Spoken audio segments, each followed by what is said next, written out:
Faux, je dirais faux. Une douleur au testicule ne doit pas forcément inquiéter, mais c'est classiquement plutôt une augmentation du volume testiculaire sur quelques semaines.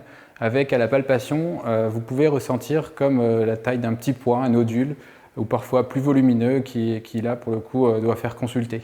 Donc la douleur en soi, ce n'est pas forcément un symptôme d'alerte, mais palpez-vous. Alors en effet, oui, je dirais vrai.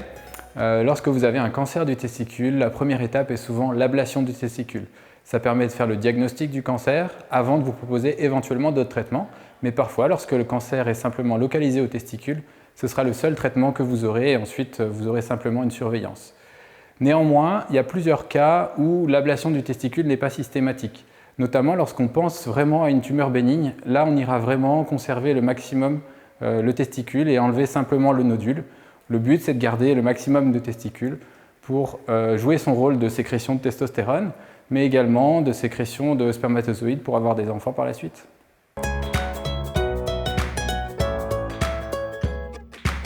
Alors c'est faux, il existe très peu de facteurs de risque de cancer du testicule. C'est un cancer assez rare, avec 2300 cas à peu près en France tous les ans.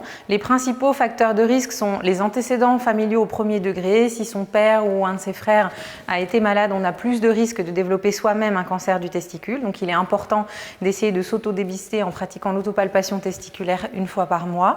Et il existe aussi un autre facteur de risque, la cryptorchidie. Donc qu'est-ce que c'est? C'est une anomalie de descente spontanée d'un des testicules dans l'enfance. Quelque chose dont vous n'avez pas forcément conscience, mais vos parents peuvent être au courant ou ça peut être consigné dans votre carnet de santé. C'est aussi un des principaux facteurs de risque.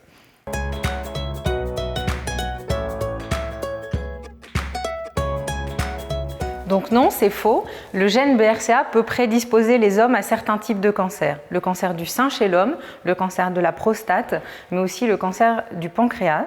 Donc non, il n'est pas relié au cancer du testicule. Par contre, si vous êtes porteur de cette mutation, nous allons normalement vous proposer un plan de suivi personnalisé pour dépister au plus tôt les cancers qui pourraient apparaître. Par contre, présenter des antécédents familiaux au premier degré de cancer du testicule est un facteur de risque d'en développer un soi-même, même s'il n'existe pas de gène identifié héréditaire.